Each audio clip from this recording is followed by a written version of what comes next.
नमस्कार दोस्तों, स्वागत है आपका मेरे चैनल कॉमिक्स लाइफ में। शुरू करते हैं अनिल मोहन द्वारा लिखा गया देवराज चौहान सीरीज का एक और मज़ेदार उपन्यास आदमखोर पार्ट 3। सुबह 10 बजे जाकर देवराज चौहान की आंख खुली तो जयंत कुमार को घर पर मौजूद पाया। जयंत कुमार गंभीर और चुप चुप सा था। तुम कब आए? उसे देखते ही देवराज चौहान के होठों से निकला। घंटा हो गया। शुक्र है कि तुम ठीक हो। मैं तो समझा था कि तुम्हें कोई गोली वगैरह लग गई है। नहीं, मैं ठीक हूँ। जयंत कुमार ने सिर हिलाया। जगमोहन कहाँ है? जयंत कुमार ने गंभीर निगाहों से देवराज चौहान को देखा। क्या हुआ? देवराज चौहान के माथे पर बल पड़ गए। जगमोहन वागले और डाबर के कमांडोज के हाथों में पड़ गया है। मेरे सामने उन लोगों ने जगमोहन को पकड़ा। तब मैं जगमोहन के लिए कुछ भी नहीं कर सकता था, क्योंकि डाबर वागले के कमांडोज बहुत खतरनाक हैं। यह बात सब जानते हैं। फिर वे कहीं थे और उनकी पोजीशन स्ट्रांग थी। मेरे बीच में आने का मतलब था मैं भी फंसता। जयंत कुमार का स्वर गंभीर था। देवराज चौहान का चेहरा क्रूरता से भर उठा। तो जगमोहन अब डाबर और वागले के शिकंजे में है? देवराज चौहान गुर्राया। हाँ। भिजे दांतों से देवराज चौहान कई पलों तक जयंत कुमार को घूरता रहा। और तुम रात भर कहाँ रहे? 2 घंटे तो पार्किंग में छिपा रहा। कठिनता से बचा, क्योंकि पुलिस ने वहां घेरा डाल दिया था। उसके बाद वहां से निकला और यह जानने की चेष्टा करता रहा कि अब कैसे हालात हैं। मुझे अपनी भी चिंता थी कि क्या किसी को मालूम है कि मैं इस मामले में हूँ, परंतु किसी को नहीं मालूम कि मैं भी इस मामले में तुम लोगों के साथ था। इसलिए अब निश्चिंत होकर घर लौटा हूँ, जयंत कुमार ने गंभीर स्वर में कहा। देवराज चौहान ने भिजे दांतों से सिगरेट सुलगाकर कश लिया। जगमोहन के बारे में खबर पक्की है ना कि वह डाबर वागले के कब्जे में है? हाँ। जगमोहन को घेरने वाले डाबर वागले के ही कमांडोज थे। देवराज चौहान के चेहरे पर खतरनाक भाव नाच उठे। जगमोहन ने उनका मुकाबला नहीं किया? मौका नहीं मिल पाया उसे। उसकी जगह कोई भी होता तो वह भी कुछ नहीं कर पाता, क्योंकि उन कमांडोज ने उसे हिलने तक का मौका नहीं दिया और उसके सिर पर सवार हो गए थे। कहाँ रखा है जगमोहन को? मालूम नहीं। वह कोई आम बदमाश नहीं, डाबर वागले हैं, खतरनाक दरिंदे। उन्होंने जगमोहन को जहाँ रखा होगा वहां की हवा भी किसी को नहीं मिलने वाली। जयंत कुमार ने गंभीर स्वर में कहा। उनका 70 करोड़ गया है। वे दोनों तो पागल हो रहे होंगे। कोई बड़ी बात नहीं कि वे अपना सारा क्रोध जगमोहन पर ही उतार दें। समझो, उसकी जिंदगी खतरे में है। देवराज चौहान के होठों से गुर्राहट निकली। जयंत! देवराज चौहान एकाएक आदमखोर जानवर की भांति लगने लगा। अगर जगमोहन का बाल भी बांका हुआ तो डाबर वागले और उसकी काली दुनिया का नामो निशान मिटाकर रख दूंगा। जयंत कुमार ने सिर हिलाकर धीमे स्वर में कहा। तुम बाद में कुछ भी करते रहो, जगमोहन तो हाथ से गया। देवराज चौहान के होठों से भूखे शेर की भांति गुर्राहट निकली। जगमोहन सलामत रहे, इसके लिए तुम्हें जो भी करना है फौरन करना है, क्योंकि जितना वक्त बीतता जाएगा जगमोहन के सिर पर मौत हावी होती चली जाएगी। देवराज चौहान का चेहरा धधक कर स्याह पड़ गया। जब तक मैं जिंदा हूं, मौत जगमोहन पर काबू नहीं पा सकेगी। तुम्हें जो समझाना था समझा दिया, जयंत कुमार ने चिंतित स्वर में कहा। डाबर वागले की मैं नस नस पहचानता हूँ। वह जो भी कर जाएं वही कम है।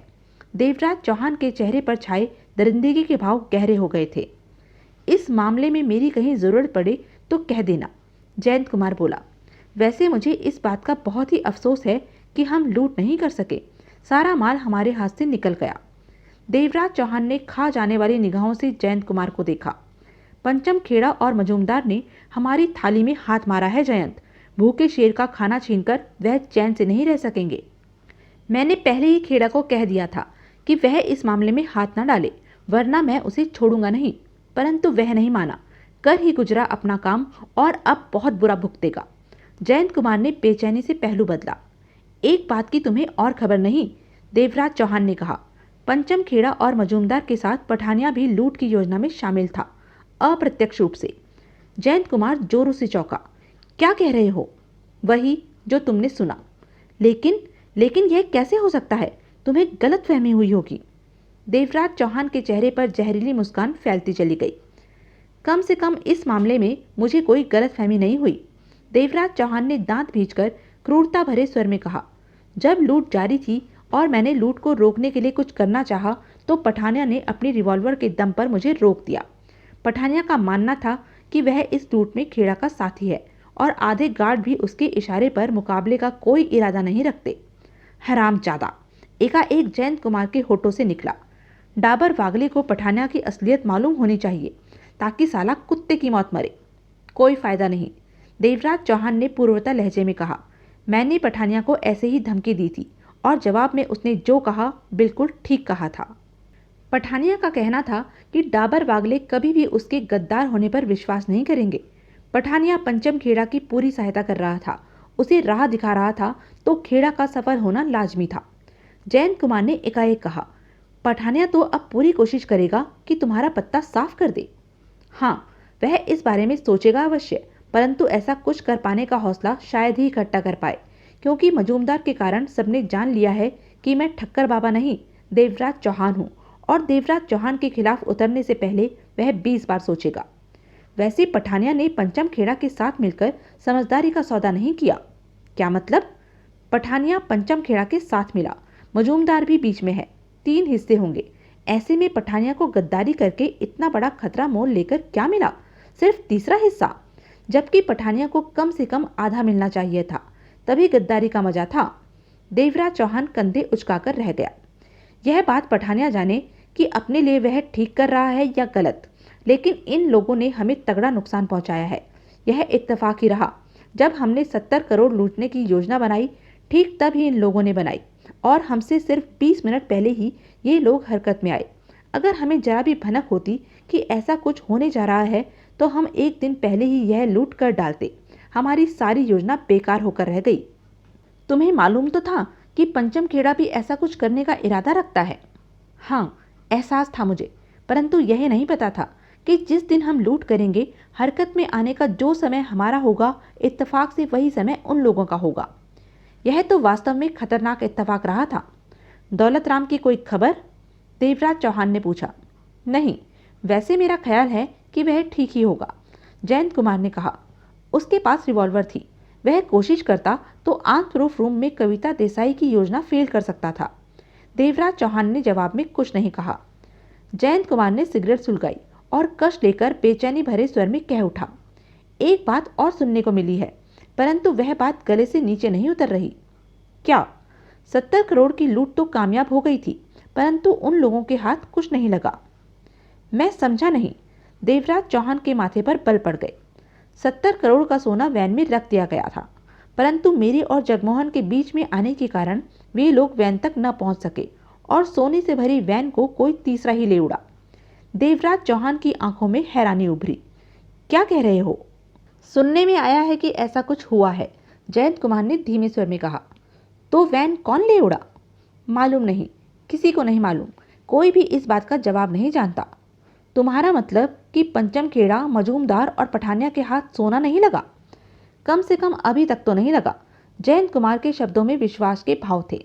देवराज चौहान की आंखें सिकुड़ गई। क्या सोचने लगे? अगर तुम्हारी बात सही है तो जो भी वैन को ले उड़ा है वह मुझे जानता है। जानता है? हाँ, क्योंकि वैन लेकर फरार होते समय मुझे सामने पाकर उसने मुझे वैन के नीचे कुचलना चाहा। उसकी पूरी कोशिश रही कि मैं बच ना सकूं, लेकिन किस्मत से बच निकला। अगर वह मुझे जानता ना होता तो मुझे कुचलने की चेष्टा भी न करता, देवराज चौहान ने कहा। जयंत कुमार ने सहमति से सिर हिलाया। हाँ, यह बात तो है, लेकिन वह कौन हो सकता है? तुमने उसकी झलक तो देखी होगी? नहीं, रात का अंधेरा था और पल भर की भी फुर्सत न मिली कि मैं ठीक से वैन के भीतर निगाह डाल पाता। मैं नहीं जान पाया कि भीतर कौन है। वैसे तुम्हारा क्या ख्याल है, वैन ले उड़ने वाला कौन हो सकता है? मैं इस बारे में अपनी कोई भी राय जाहिर नहीं कर सकता, देवराज चौहान ने सोच भरे स्वर में कहा। परंतु वह जो कोई भी है, उसे हम अच्छी तरह जानते हैं। यह बात तुम दावे के साथ कैसे कह सकते हो? जयंत कुमार ने उसे देखा। इसलिए कि वह हमें जानता न होता तो कुचलकर मेरी जान लेने की चेष्टा न करता। जाहिर है कि किसी न किसी तरह उसे मेरा डर अवश्य रहा होगा, चाहे वह डर ठक्कर बाबा के रूप में रहा हो या देवराज चौहान के रूप में। देवराज चौहान ने दांत भींचकर कहा। हाँ, यह बात तो जाहिर होती है, जयंत कुमार ने सिर हिलाया। देवराज चौहान होठ भींचे गहरी सोच में डूबा रहा। जयंत कुमार उसे रह रहकर देखता रहा।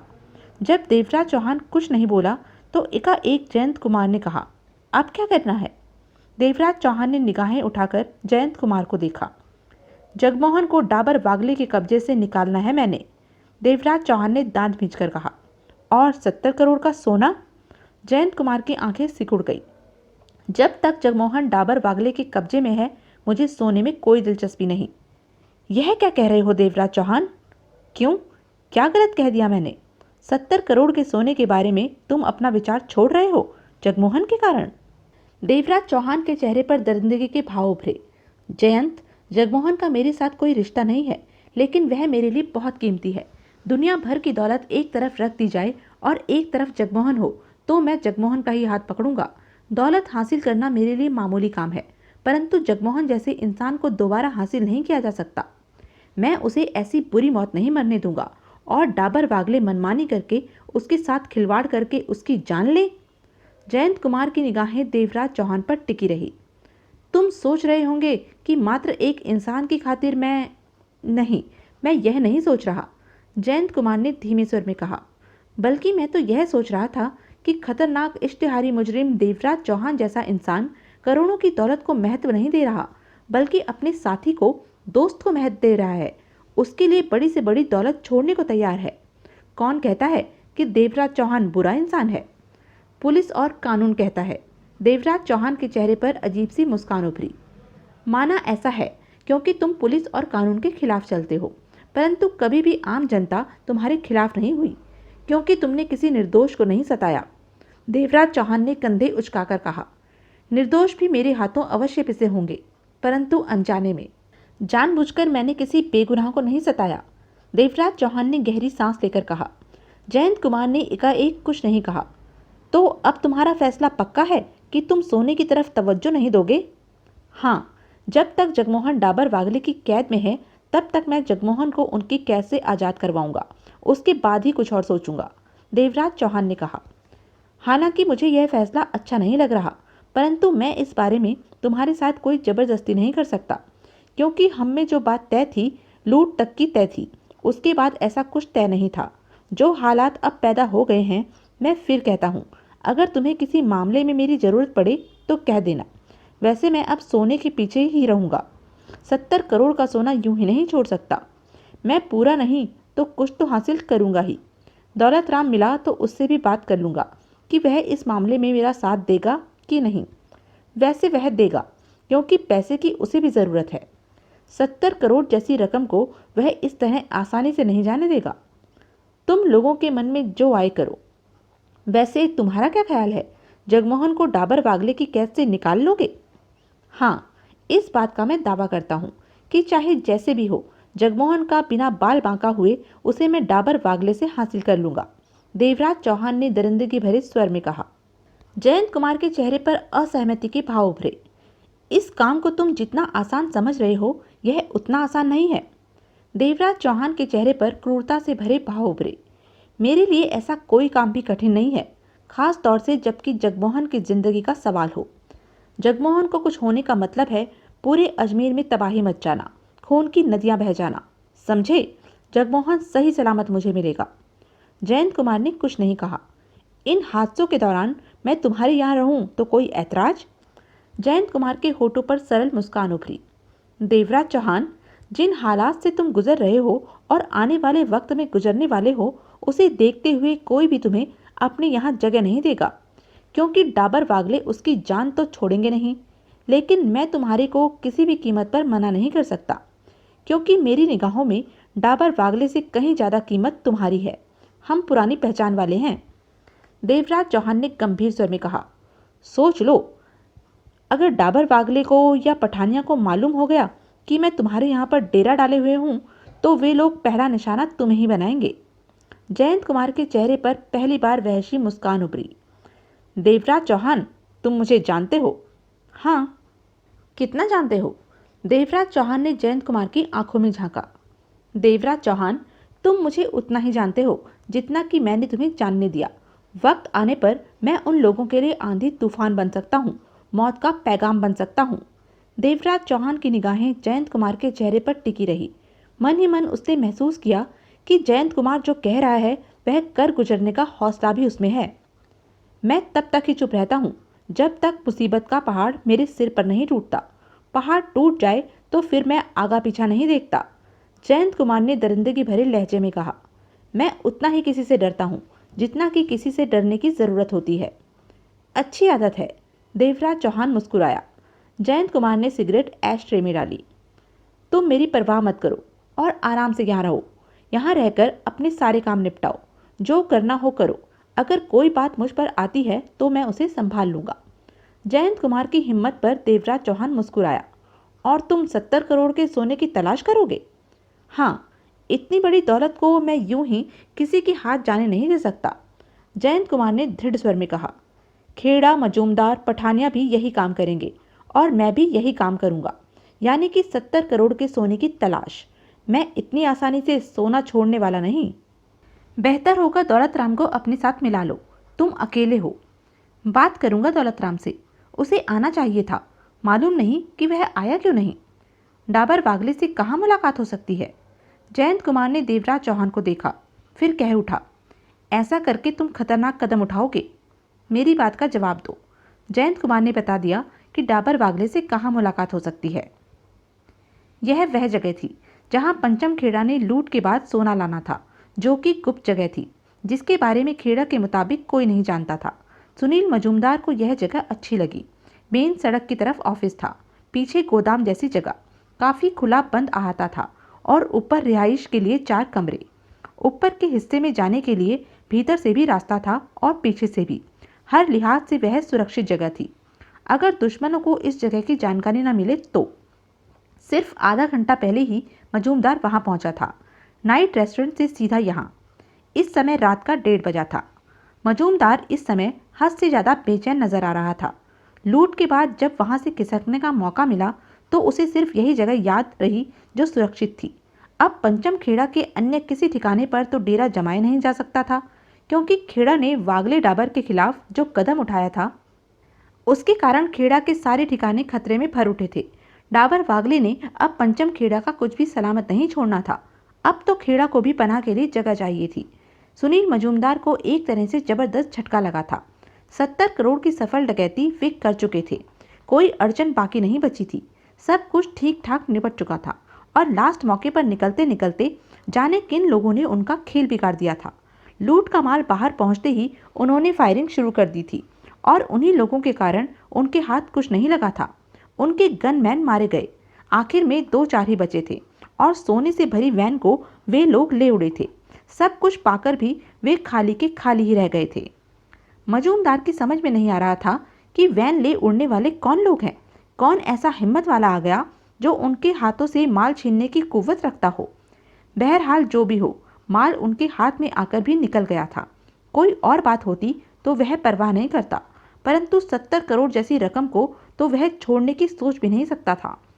मजूमदार मन ही मन फैसला कर चुका था कि 70 करोड़ का सोना जहां भी है उसे वह हासिल करके ही दम लेगा और सोना ले उड़ने वाले को उसके किए की सजा देकर रहेगा। इस रकम के लिए तो उसने डाबर वागले जैसे खतरनाक लोगों से दुश्मनी ली और वह भी हाथ में न आई। उसे विश्वास था कि पंचम खेड़ा भी 70 करोड़ को नहीं भूलेगा और उसे ढूंढकर ही दम लेगा। तभी उसकी सोचों को झटका लगा। देवराज चौहान का ध्यान आ गया था उसे। सारे ख्याल उसके दिलो दिमाग से निकल गए। मस्तिष्क में सिर्फ देवराज चौहान ही घूमने लगा। अखबारों में छपने वाली देवराज चौहान की यदाकदा तस्वीरों को वह गौर से देखता था। मन ही मन देवराज चौहान की शख्सियत से वह प्रभावित था। देवराज चौहान का चेहरा वह अच्छी तरह अपने मस्तिष्क में यूं ही सुरक्षित रखता था और रात लूट के दौरान देवराज चौहान को सामने पाकर उसकी वह हालत हो गई थी जैसे बिच्छू उसके कपड़ों में घुस आया हो। और यह जानकर उसे और भी झटका लगा था कि देवराज चौहान वहां चीफ सिक्योरिटी गार्ड की सर्विस कर रहा था, करोड़ों की दौलत की निगरानी कर रहा था। देवराज चौहान और करोड़ों का रखवाला। देवराज चौहान और सिक्योरिटी गार्ड की घटिया मामूली नौकरी पर। यह दोनों ही बातें मजूमदार के गले से नीचे नहीं उतर रही थी और उतरने लायक थी भी नहीं, क्योंकि वह देवराज चौहान की हिस्ट्री से काफ़ी हद तक वाकिफ था। फिर वह नाइट रेस्टोरेंट की नौकरी की आड़ में क्या कर रहा था? वहाँ देवराज चौहान के मतलब की सिर्फ एक ही चीज़ थी जिसकी वह हिफाजत करने का नाटक कर रहा था, और वह था 70 करोड़ का सोना। यानी कि देवराज चौहान को मालूम था कि आर्म्स प्रूफ रूम में कभी मोटी रकम रखी जानी थी और उसे उसने उड़ाना था। यह विचार सुनील मजूमदार को ठीक लगा। अवश्य देवराज चौहान 70 करोड़ के सोने को उड़ाने की फिराक में होगा, परंतु उससे पहले ही उन लोगों ने हाथ फेर दिया, यह जुदा बात रही कि वह सफल होकर भी सफल नहीं हो सके। आखिरी मौके पर बाजी उनके हाथ से निकल गई। सोना कोई और ले उड़ा, वरना इस समय वह खुद को बादशाह महसूस कर रहा होता। तो क्या वैन ले उड़ने वाले देवराज चौहान के साथी थे? खुद देवराज चौहान तो हो नहीं सकता, क्योंकि वैन जाने के दौरान वह जुआ घर में था। लेकिन मजूमदार को अपना यह विचार कुछ ठीक नहीं लगा। देवराज चौहान के साथी भला ऐन मौके पर कहां से आ गए? वैसे भी किसी भी काम में देवराज चौहान बहुत ही कम साथियों का इस्तेमाल करता था। फिर वैन ले उड़ने वाला कौन हो सकता है? जो भी हो, अवश्य हौसलामंद इंसान होगा, क्योंकि गोलियों के बीच वैन ले उड़ना बच्चों का खेल नहीं है। 70 करोड़ के सोने का हाथ से निकलने का ख्याल आते ही मजूमदार का खून जल उठता था। सोना जहां कहीं भी है, उसे हर हाल में ढूंढना ही था। और इस काम में अब कई तरह के खतरे पैदा हो गए थे। डाबर वागले तो उसके खून के प्यासे होंगे ही, परंतु देवराज चौहान को भी अब नजरअंदाज नहीं किया जा सकता था, क्योंकि वह भी 70 करोड़ की तलाश में अवश्य रहेगा। और ऐसी स्थिति में देवराज चौहान से टकराव होना लाजमी था। कोई और वक्त होता तो शायद वह देवराज चौहान के रास्ते में न आता, परंतु 70 करोड़ का सवाल था, इसलिए अपने सामने खड़ी किसी भी तरह की ताकत से टकराने में उसे हिचक नहीं थी। कविता देसाई का ख्याल तो एक बार भी उसके मन में नहीं आया था। तभी बाहर कदमों की आहट गूंजी। सुनील मजूमदार चौंका, सतर्क था।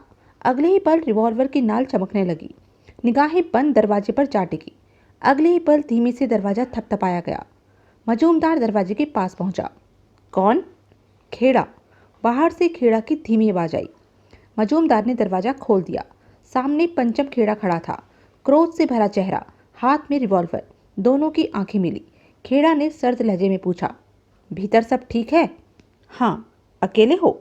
हाँ। खेड़ा ने रिवॉल्वर जेब में डाली और कमरे में प्रवेश कर गया। मजूमदार ने भी हाथ में थाम रखे रिवॉल्वर को जेब में डाला और दरवाजा बंद करके पलटते हुए सिगरेट सुलगाई। तभी वजनदार घूंसा मजूमदार के चेहरे पर पड़ा। मजूमदार के होठों से सिगरेट निकलकर दूर जा गिरी। वार अचानक हुआ था, इसी कारण मजूमदार को संभलने का मौका नहीं मिला और उसके दोनों पैर उखड़ गए। वह कूल्हों के बल नीचे जा गिरा। पंचम खेड़ा का घूंसा वास्तव में वजनदार था। कोई दूसरा सामने होता तो जाने उसका क्या हाल होता, परंतु मजूमदार के होठों के कोनों में जरा सा खून ही छलका। खेड़ा खतरनाक निगाहों से मजूमदार को देखे जा रहा था। गलत बात, मजूमदार सख्त स्वर में कहकर 2 कदम आगे बढ़ा। गलत किया तुमने। शुक्र समझो कि शूट नहीं किया तुझे, तेरी खोपड़ी उड़ाकर नहीं रखती। खेड़ा ने दांत भींचे। तभी लोहे के समान दमदार घूंसा पंचम खेड़ा के पेट में पड़ा। खेड़ा दोनों हाथों से पेट दबाकर कराह कर दोहरा हुआ कि दूसरा घूंसा उसके चेहरे पर पड़ा। वह उलटकर नीचे जा गिरा। गनीमत समझो कि तुम्हारे घूंसे का जवाब मैंने गोली से नहीं दिया, सुनील मजूमदार खतरनाक स्वर में कह उठा।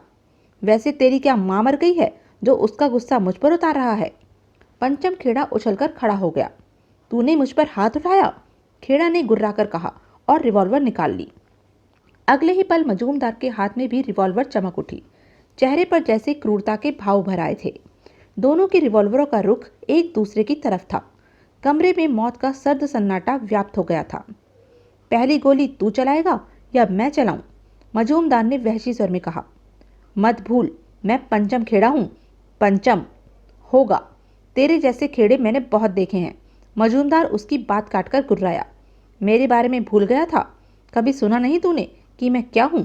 मुझे तो वागले डाबर भी मानते हैं, तभी तो वे तेरी जान लेने पर उतारू हैं। वह दूसरा मामला है। अब तू रिवॉल्वरों का फैसला कर, इसे जेब में रखता है या फिर इनका इस्तेमाल किया जाए। मुझे किसी बात पर ऐतराज नहीं, क्योंकि मैं जानता हूं मैं मरूंगा नहीं। पंचम खेड़ा मौत किसी निगाहों से मजूमदार को देखता रहा। मजूमदार खेड़ा की तरफ से होने वाली हर हरकत के प्रति सजग था। तो तू पंचम खेड़ा को मारेगा? मैं पंचम खेड़ा की बोटी बोटी करके रख सकता हूँ, अगर पंचम खेड़ा ने मुझे मजबूर किया तो, सुनील मजूमदार ने दरिंदगी भरे स्वर में कहा। बकवास न कर, मुंह से फूट, क्या तकलीफ है तेरे को? माल कहाँ है? खेड़ा ने भीचे दांतों से पूछा। कौन सा माल? 70 करोड़ का सोना। तेरे को भी अच्छी तरह मालूम है और मुझे भी। जब हम शूटिंग में व्यस्त थे तो कोई मौका पाकर सोने से भरी वैन को ले उड़ा था, मजूमदार ने सख्त स्वर में कहा। कौन? मैं नहीं जानता। मैं बताऊं? क्या बताएगा तू? सोने से भरी मेटाडोर को तेरी माशूका कविता देसाई ले भागी है। क्षण भर के लिए मजूमदार की आंखें सिकुड़ी, फिर खुल गई। ऐसी कोई बकवास मत कर कि मैं रिवॉल्वर यहीं से फेंक कर तेरे दांत तोड़। होश में रहे मजूमदार। पंचम खेड़ा की आंखें आग उगलने लगी। मैं कभी होश नहीं गंवाता खेड़ा, होश तो तेरे जैसे लोग गंवाते हैं। वैसे मुझे घूसा मारने और मुझ पर रिवॉल्वर तानने का कारण यही था? मजूमदार ने उसकी आंखों में झांका। हाँ, क्योंकि रिवॉल्वर वापस रख लो। मजूमदार ने अपनी रिवॉल्वर भी जेब में ठूंस ली। मैं पहले रिवॉल्वर। पंचम खेड़ा ने दांत भींचकर रिवॉल्वर जेब में रख ली। आज के बाद अपना उसूल बना ले खेड़ा कि रिवॉल्वर जेब से निकलनी नहीं चाहिए, और अगर निकल जाए तो उसका इस्तेमाल अवश्य होना चाहिए। जरा जरा सी बात पर रिवॉल्वर जेब से निकालना हम जैसे लोगों को शोभा नहीं देता। बात मुंह से की जाती है, घूसों और रिवॉल्वरों से नहीं, सुनील मजूमदार ने ठंडे स्वर में कहा। पंचम खेड़ा क्रूरता भरी निगाहों से सुनील मजूमदार को देखने लगा। मैं 70 करोड़ के सोने की बात कर रहा हूँ मजूमदार। मजूमदार बिना कुछ कहे बाथरूम में चला गया। जब वापस आया तो चेहरा धो लिया था। होठों के कोने पर लगा खून साफ हो गया था। फिर उसने सिगरेट सुलगाई और कश लेकर कुर्सी पर जा बैठा। खेड़ा उसे घूरते हुए सामने की कुर्सी पर जा टिका। अब बोलो, सोने से भरी वैन के बारे में तुम क्या फूट रहे थे? उसे नाइट रेस्टोरेंट की पार्किंग से तुम्हारी माशूका कविता देसाई ले उड़ी है, और ऐसा काम वह बिना तुम्हारे इशारे के नहीं कर सकती। अच्छा यही होगा कि बेईमानी मत करो। सौदा आधे आधे का था, माल आधा मेरे हवाले कर दो, वरना तुम्हें कुछ भी हासिल नहीं होगा। हो सकता है तुम्हारी जान भी ना बचे। इस मामले में तुम्हारे मन में कोई गलतफहमी हो तो बाहर कर दो। सुनील मजूमदार ने बेहद शांत स्वर में पंचम खेड़ा को देखा। कह चुके? तुम शायद बात की गंभीरता को नहीं समझ रहे मजूमदार कि मैं सब समझ रहा हूँ। मैंने पूछा है, तुमने जो कहना था कह लिया? मजूमदार शांत स्वर में बोला। हाँ, सोने से भरी वैन इस समय कविता देसाई के कब्जे में है, खेड़ा ने शब्दों को चबाकर कहा। सुनील मजूमदार ने कष्ट देते हुए सिर हिलाया। खेड़ा, कविता का इस मामले से कोई ताल्लुक नहीं, वैन उसके पास नहीं है। बकवास मत कर मजूमदार। पंचम खेड़ा गुर्रा उठा। यह बात इस तरह खत्म नहीं हो सकती। 70 करोड़ का मामला है, उसे मैं आसानी से हाथ से नहीं जाने दूंगा। इसी दौलत को पाने के लिए मैंने वागले और डाबर जैसे मगरमच्छों से दुश्मनी मोल ली है। अभी भी होश में आजा मजूमदार। खेड़ा की बात सुनकर सुनील मजूमदार जरा भी उत्तेजित नहीं हुआ। जब सामने वाला गलत फहमी में हो तो मुझे उसके शब्द सुनकर क्रोध नहीं आता, मजूमदार ने कहा। कविता देसाई का सोने से भरी वैन से कोई वास्ता नहीं। फायरिंग चालू होते देखकर वह वहां से चली गई होगी। वह वैन को नहीं ले जा सकती। कविता मैटाडोर वैन ड्राइव नहीं कर सकती। नहीं कर सकती? पंचम खेड़ा कहर भरे स्वर में बोला। नहीं, वह सिर्फ कार या फिर जीप चलाना जानती है। कार या जीप चलाने वाला जरूरत पड़ने पर मैटाडोर वैन भी ड्राइव कर सकता है मजूमदार साहब। इतनी अक्ल तो तुम्हें भी होगी। खेड़ा एक एक शब्द चबाकर बोला। सुनील ने विचार भरी मुद्रा में सिर हिलाया। हाँ, जरूरत पड़ने पर कोशिश करे तो अवश्य ड्राइव कर सकती है। काम चलाओ तो ड्राइव कर ही लेगी। मैटाडोर को ड्राइव करना कोई खास कठिन काम भी नहीं। मजूमदार के कहने के बाद प्रश्न भरी निगाहों से खेड़ा को देखा। लेकिन वैन कविता नहीं ले जा सकती। पक्का? पंचम खेड़ा भेड़िए की भांति गुर्राया। हाँ, पक्का। कविता देसाई की कोई हमशक्ल बहन भी है? पंचम खेड़ा ने जहरीले स्वर में कहा। नहीं। मजूमदार की आंखें सिकुड़ गई। तो फिर वैन को कविता देसाई ही वहां से ले उड़ी है। मैंने अपनी आंखों से देखा है उसे वैन ड्राइव करके ले जाते हुए। मेरी आंखें धोखा नहीं खा सकती। पंचम खेड़ा गुर्रा रहा था। और वह काम, इतना बड़ा काम वह अकेले नहीं कर सकती, जबकि उसकी पीठ पर तगड़ी शह न हो, और वह शायद तुम्हारी ही हो सकती है। तुमने मुझसे डबल गेम खेला है। मैं? Double game? मजूमदार ने बात काटी। वह कैसे? लूट में मेरे साथ शामिल हुए। योजना तुमने बनाई, एक नहीं दो योजना। पंचम खेड़ा का चेहरा वैशी भाव से भर उठा था। एक योजना में तुम मेरे साथ रहे, लूट की योजना में। दूसरी योजना तुमने अपने कुछ और साथी लेकर बनाई जो कि बाहर खड़े थे। जब सोना वहां पहुंच गया तो तुम्हारे दूसरे साथियों ने मेरे सारे गनमैनों को शूट कर दिया, और तुम्हारी योजना के मुताबिक ही कविता देसाई वैन ले उड़ी। इस दौरान तुम मेरे साथ रहे ताकि मैं तुम पर किसी प्रकार का शक न कर सकूं। तुम वास्तव में अपनी योजना में कामयाब हो जाते अगर मैंने कविता देसाई को वैन ले जाते न देखा होता। लेकिन तुम मेरी ताकत भूल गए कि पंचम खेड़ा की आंखों में धूल झोंकना इतना आसान नहीं। आज यूं ही मेरा नाम सुनकर लोग मुझसे नहीं डरते। कुछ तो बात होगी ही। हाँ, बहुत बड़ी तोप हो तुम, सुनील मजूमदार ने कड़वे स्वर में कहा। वैसे अब तक तुम मुझे तो डरा नहीं सके, फिर मैं तुम्हें तोप कैसे समझूं? पंचम खेड़ा दांत भींचकर खूनी निगाहों से मजूमदार को देखने लगा। तो मेरी योजना के बारे में तुम्हें पता चल गया कि मैं तुमसे डबल गेम खेल रहा हूँ? हाँ, और अब बेहतर यही है कि शराफत से आधा सोना मेरे हवाले कर दो। तुम्हारे ऐसा करने से हमारे बीच उठने वाली दुश्मनी खत्म हो जाएगी, नहीं तो जानते ही हो कि क्या होगा। हाँ, जानता हूँ। सुनील मजूमदार ने कष्ट लेकर सिर हिलाया। फिर जो होगा तुमसे ज़्यादा अच्छी तरह जानता हूँ। अब अगर तुम कह चुके हो तो मैं कुछ कहूँ? तुम्हारे पास कहने को कुछ नहीं है। मैं फिर भी जो कह रहा हूँ वह सुन तो लो। पंचम खेड़ा क्रूर निगाहों से सुनील मजूमदार को देखने लगा। अब मैं तुम्हें बताता हूँ कि तुमने किस खूबसूरती के साथ मेरे साथ डबल गेम खेला है। तुम? पंचम खेड़ा ने दांत पीसकर कुछ कहना चाहा। आखिर मैं जो कह रहा हूँ वह तुम्हें सुनना तो चाहिए। मजूमदार का स्वर तीखा हो गया। पंचम खेड़ा ने दांत भींच लिए। तुमने मेरे साथ क्या खेला सुन लो। दरअसल मुझे आधा हिस्सा देने का तुम्हारा मन नहीं था, परंतु मेरे द्वारा तुम्हें अपना काम भी निकालना था, इसलिए मुझे बेवकूफ़ बनाकर तुमने अपना उल्लू सीधा कर लिया। तुम्हारा प्लान था कि जब लूट सफल हो जाए तो तब माल को ऐसे हथियाया जाए कि सुनील मजूमदार आधे का हिस्सेदार ही न रहे। इसी कारण तुमने अपनी एक और योजना तैयार कर रखी थी, सफल लूट के बाद की योजना, जब सोने को वैन के भीतर पहुंचाना था। जब वह पहुंचा तो तुमने दूसरी योजना में शामिल अपने ही आदमियों को, अपने गनमैनों को शूट करवा दिया, ताकि सारा मामला साफ सीधा और बढ़िया लगे, तुम पर तो कोई शक भी ना कर सके। फिर तुम्हारा कोई खास वैन को वहां से ले उड़ा, उस ठिकाने पर जहां तुमने उसे कह रखा था। इस सारे हादसे के दौरान तुम मेरे साथ रहे, ताकि तुम पर मैं चाहकर भी शक न कर सकूं। मुझे बेवकूफ़ बनाने की तुम्हारी योजना भी सफल रही। इस पर भी तुम चाहते थे कि तुम पर शक की रत्ती भर भी गुंजाइश न रहे, इसलिए मेरे पास आकर तुमने शक और ड्रामा किया, मुझ पर हाथ उठाया, रिवॉल्वर मुझ पर तान दी, ताकि शक की रही सही गुंजाइश भी निकल जाए, और फिर मुद्दा यह उठा दिया कि मैंने डबल गेम खेला है और वैन कविता ले उड़ी है। पंचम खेड़ा का चेहरा क्रोध से सुर्ख हो उठा। बकवास करता है, मुझे दगाबाज कहता है? वह तो तुम हो ही। होश में आ मजूमदार, पंचम खेड़ा मौत से भरे स्वर में कह उठा। मैं अभी तक तुम्हारी इस बात का लिहाज कर रहा हूँ कि रकम तुम्हारे पास है और आधी मुझे हासिल करनी है, नहीं तो? बिल्कुल ठीक, सुनील मजूमदार ने क्रूरता भरे स्वर में कहा। मैं भी अभी तक तुम्हारी इसी बात का लिहाज कर रहा हूँ कि मैंने अपना 35 करोड़ तुमसे लेना है, नहीं तो कब का तुम्हारा पत्ता साफ करके यहाँ से चल दिया होता। बोलो, मेरा हिस्सा मुझे देते हो कि नहीं? पंचम खेड़ा की आंखें सुलग रही थी। तो यह थी अब तक की कहानी। आगे की कहानी जानने के लिए बने रहें मेरे साथ, और हाँ, मेरे चैनल को लाइक, शेयर और सब्सक्राइब करना ना भूलें। धन्यवाद।